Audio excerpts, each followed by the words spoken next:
Hi, my name is Lily. I'm a senior nursing student at Westchester University. Hi, my name is Molly. I'm also a senior nursing student at Westchester University. My name is Yemi. I'm also a senior nursing student.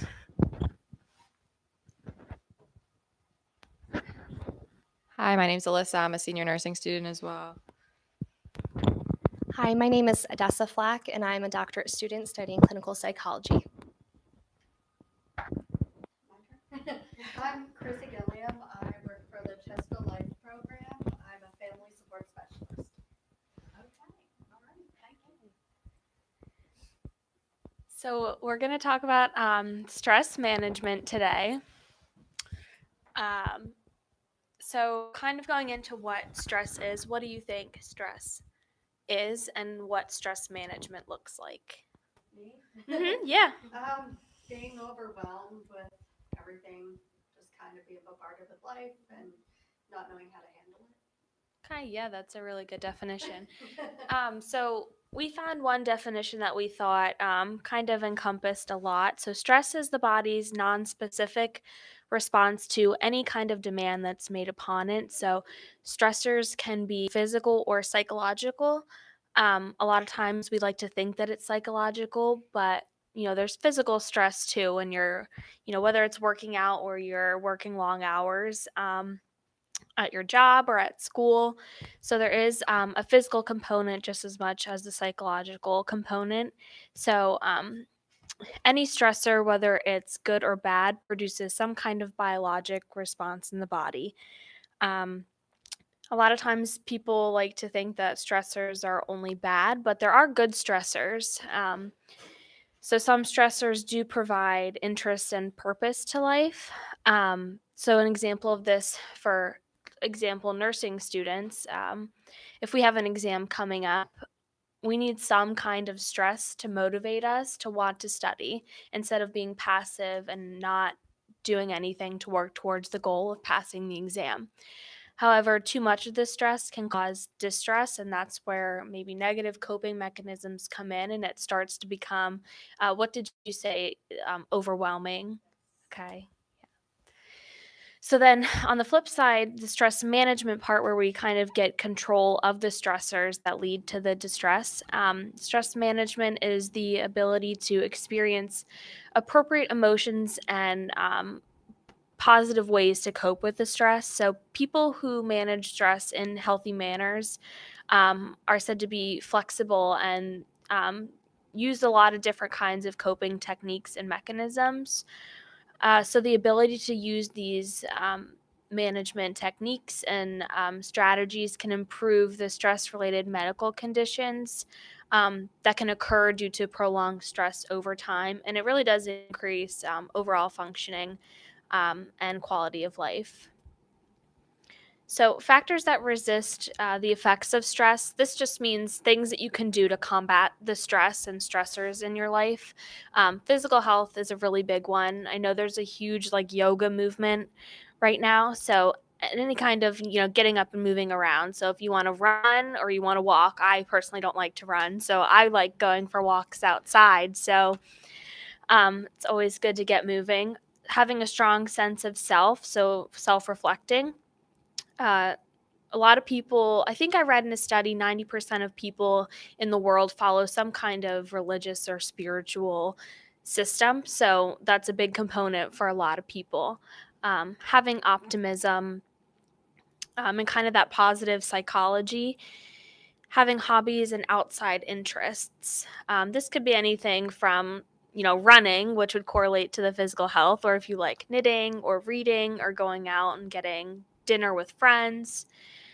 Satisfying interpersonal relationships is another good kind of factor that resists that stress. And this doesn't have to be like a significant other. This can be your brother, your sister, your best friend from high school, maybe an older lady that you know at work. It's really anyone who you think is significant in your life. And then strong social support systems kind of match up with that. And then some people like to use humor. I know when I get nervous, I use a lot of humor. So those are just some examples.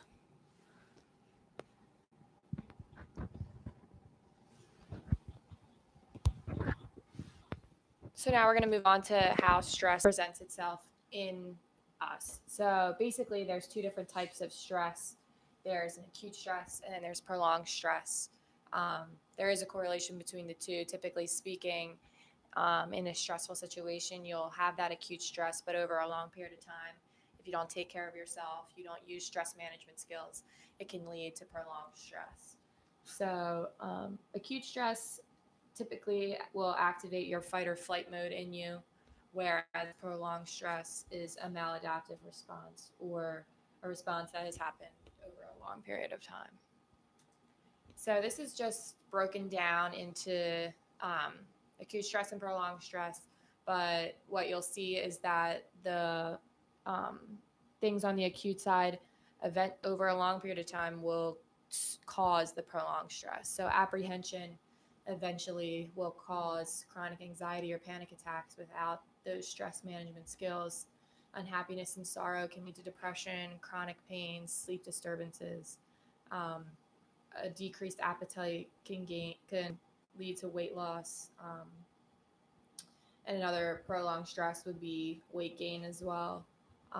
Increased respiratory rate, heart rate, cardiac output, and blood pressure can lead to many cardiac diseases. Two examples would be a myocardial infarction or a heart attack and a stroke. Increased metabolism and glucose use can lead to poor diabetes control, hypertension, fatigue, irritability, and a decreased ability to concentrate, which can affect multiple places in your life. It can affect your job, it can affect your relationships. And then the last one that we included for acute would be a depressed immune system, which increases your risk for infection, increases your risk for getting sick, everything like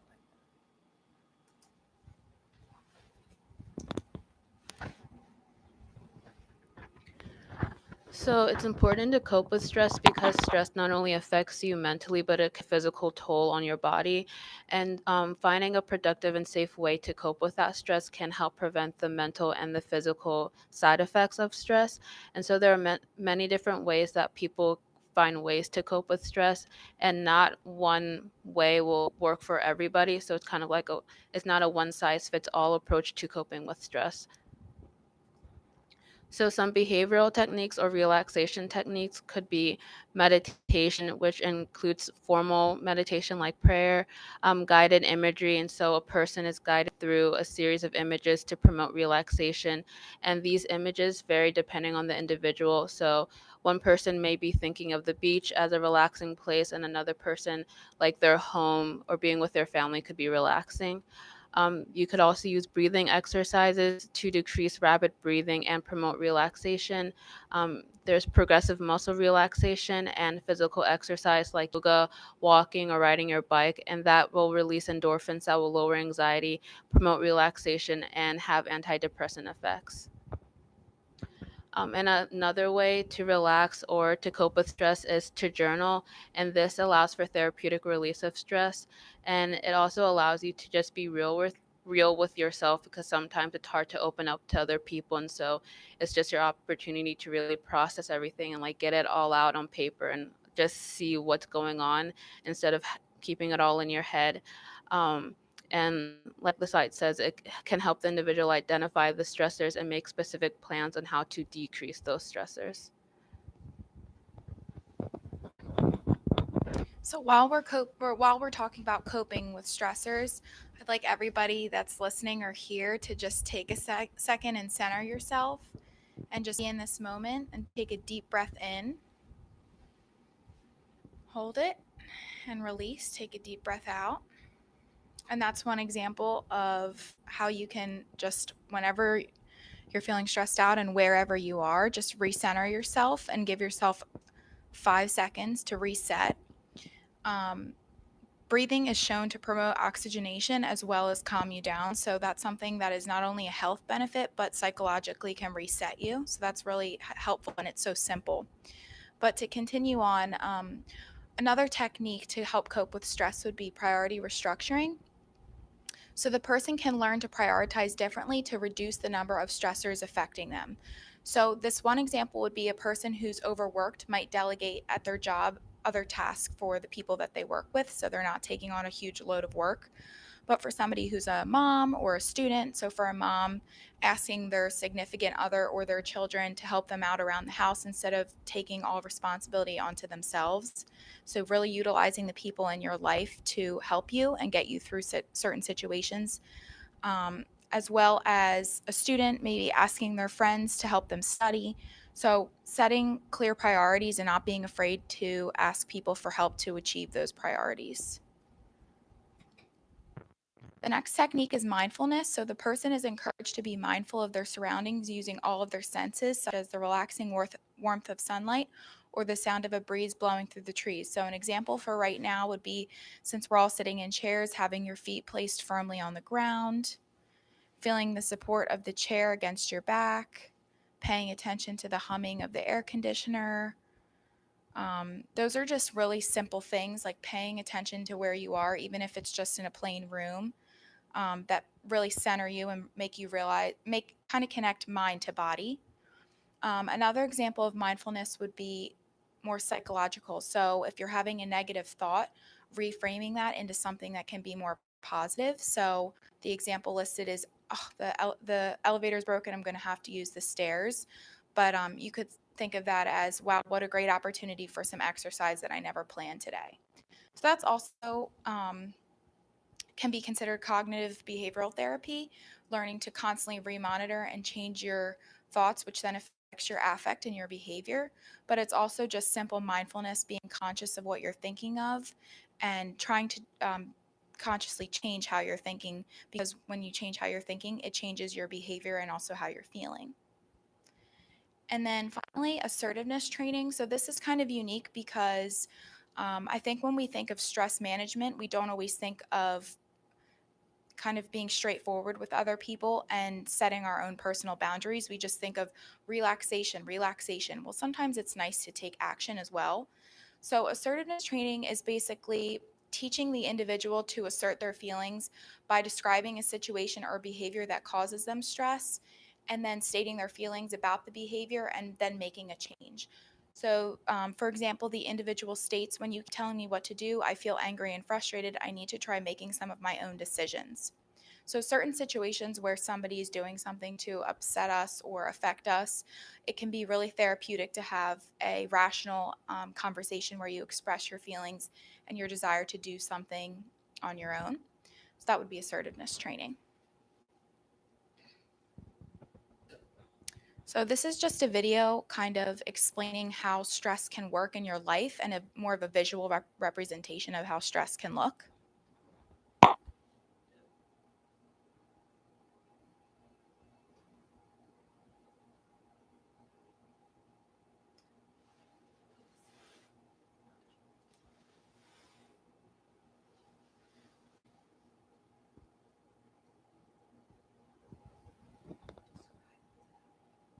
So basically what's happening in this video is there's a jar, and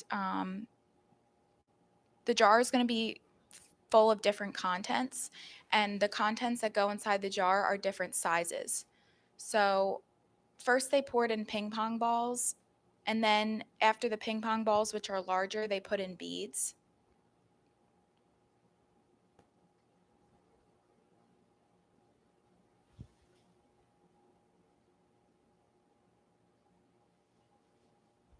And so the point of that would be. Yeah. So, yeah, the point of it is certain things are larger than others. So, by putting in the ping pong balls first, it allows all other things to fit in. So, if you were to put in the sand first, it wouldn't allow the ping pong balls to go in. So, the way that you prioritize certain things allows you to have room for other things. So, if anybody wants to add on to that, I'll just hand that over. So basically, the ping pong balls. Basically, in the video, the ping pong balls represent the large things in your life. So things that make a big impact on you. So it could be your family, it could be your friends, it could be your just loved ones in general, your job, anything that is of utmost importance to you. The beads are secondary things. So secondary stressors could just be your kid gets sick if you're a mom. Like that's just a additional stressor in your life. You get stuck in traffic on your way home. Your favorite chips aren't at the grocery store and you're really upset because you were excited to eat those. I know that's a big stressor in my life when I can't get my food. And then the sand is the little tiny things. So when those get added on, then you have just a full jar. And basically at the end of the video, it puts the sand in first, and then you try to add the big things in your life, and it doesn't fit. Not everything fits. So basically at the end of the video, it's just saying that you need to really prioritize, but not overfill your jar and not let all these little things affect you, or else you're gonna explode. It's not all gonna fit. You're gonna overflow. Sorry, I could not get the sound to work. Exit full screen. At this point, are there any questions? We're transitioning. I don't believe so. Any questions on your end? Okay. I think the big stressors and the little stressors are something that I kind of try to, and that idea of prioritizing sounds like it's really important. Because when you think about life, sometimes the little things seem huge. Like stopping at one more red light when you're already late seems like a little thing. But in reality, like you see it as this huge problem. You know? I think the more full your jar is, the more of a problem you're gonna Your see little it. things will. So little things will affect you more. And I think it's totally personalized. So something that might be a big deal for somebody else might not be such a big issue for another person. Yes. I see that a lot in my line of work. So now I wanted to kind of go through basically a body scan, which comes out of the mindfulness movement. So this is something that can be done on your own, can be done in a therapeutic setting. So I'm going to go through this, and if at any point anyone feels uncomfortable, please know that you can stop at any time. And just kindly ask that everyone kind of remains quiet for anyone else who is participating. Okay? Begin by making yourself comfortable. Sit in a chair and allow your back to be straight but not stiff, with your feet on the ground. Your hands could be resting gently in your lap or at your side. Allow your eyes to close or to remain open with a soft gaze. Take several long, slow, deep breaths, breathing in fully and exhaling slowly. Breathe in through your nose and out through your nose or mouth. Feel your stomach expand on an inhale and relax and let go as you exhale. Begin to let go of noises around you. Begin to shift your attention from outside to inside yourself. If you are distracted by sounds in the room, simply notice this and bring your focus back to your breathing. Now slowly bring your attention down to your feet. Begin observing sensations in your feet. You might want to wiggle your toes a little, feeling your toes against your socks or shoes. Just notice without judgment. You might imagine sending your breath down to your feet as if the breath is traveling through the nose and to the lungs and through the abdomen all the way down to your feet. And then back up again, out through your nose and lungs. Perhaps you don't feel anything at all. That is fine too. Just allow yourself to feel the sensation of not feeling anything. When you are ready, allow your feet to dissolve in your mind and move your attention up to your ankles, calves, knees, and thighs. Observe the sensations you are experiencing throughout your legs. Breathe into and breathe out of the legs. If your mind begins to wander during this exercise, Gently notice this without judgment and bring your mind back to noticing the sensations in your legs. If you notice any discomfort, pain, or stiffness, don't judge this, just simply notice it. Observe how all sensations rise and fall, shift and change moment to moment. Notice how no sensation is permanent. Just observe and allow the sensations to be in the moment, just as they are. Breathe into and out from the legs. Then, on the next out breath, allow the legs to dissolve in your mind and move to the sensations in your lower back and pelvis, softening and releasing as you breathe in and out. Slowly move your attention up to your mid back and upper back. Become curious about the sensations here. You may become aware of sensations in the muscle, temperature, or points of contact with furniture or your clothes. With each out breath, you may let go of tension you are carrying, and then very gently shift your focus to your stomach and all the internal organs here. Perhaps you notice the feeling of clothing, the process of digestion, or the belly rising or falling with each breath. If you notice opinions arising about these areas, gently let these go and return to noticing sensations. As you continue to breathe, bring your awareness to the chest and heart region and just notice your heartbeat. Observe how the chest rises during the inhale and how the chest falls during the exhale. Let go of any judgments that may arise. On the next out breath, shift the focus to your hands and fingertips.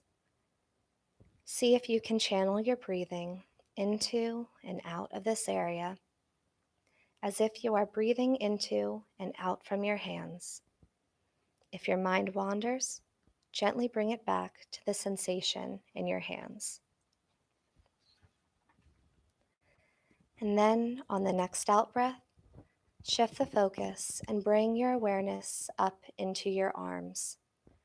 Observe the sensations or lack of sensations that may be occurring there. You might notice some difference between the left arm and the right arm. No need to judge this. As you exhale, you may experience the arms soften and release tensions. Continue to breathe and shift focus to the neck, shoulder, and throat region. This is an area where we often have tension. Be with the sensations here. It could be tightness, rigidity, or holding. You may notice the shoulders moving along with the breath. Let go of any thoughts or stories you are telling about this area. As you breathe, you may feel tension rolling off your shoulders. On the next out breath, shift your focus and direct your attention to the scalp, head, and face. Observe all of the sensations occurring there.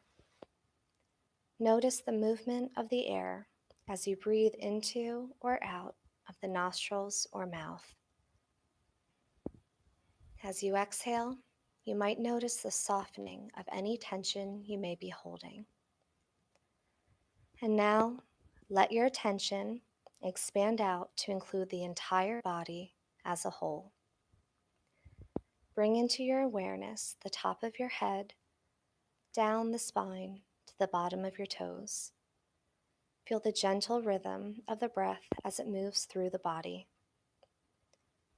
As you come to the end of this practice, take a full, deep breath, taking in all the energy of this practice. Exhale fully, and when you are ready, open your eyes and return your attention to the present moment.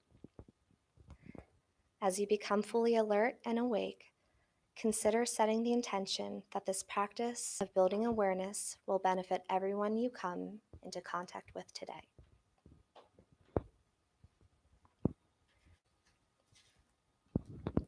So before moving on, I'm curious what that was like for everyone. I'm relaxed. My mind wandered a lot, and I kept coming back, so that was important that you kept bringing it in. It can be very hard to let the mind just kind of be and just notice what's happening in our bodies. Some people get really bored with this, and that's okay. Some people love going through guided scripts like this, and that's also great. Just one of the many things that you can try to do or play around with for reducing stress. Yeah, I liked how it was guided because it made me concentrate on like one area at a time versus just, saying relax and just deep breathe, and then you don't really know where to start or where to end.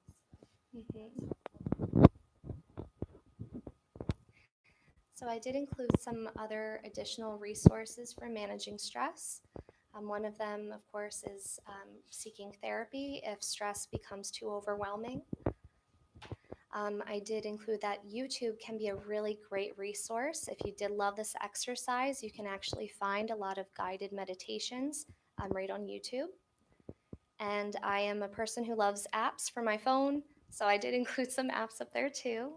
So if you really are a person who you don't have a choice, you're on the go, but you really want to try to minimize stress, there's some really wonderful apps out there like Headspace, Calm, and What's Up. These are all free, and they can help manage stress by doing guided meditation, going through body scans like we did today, and also just keeping track of emotions to try to figure out what is stressing you out, because sometimes everything compounds, much like the jar.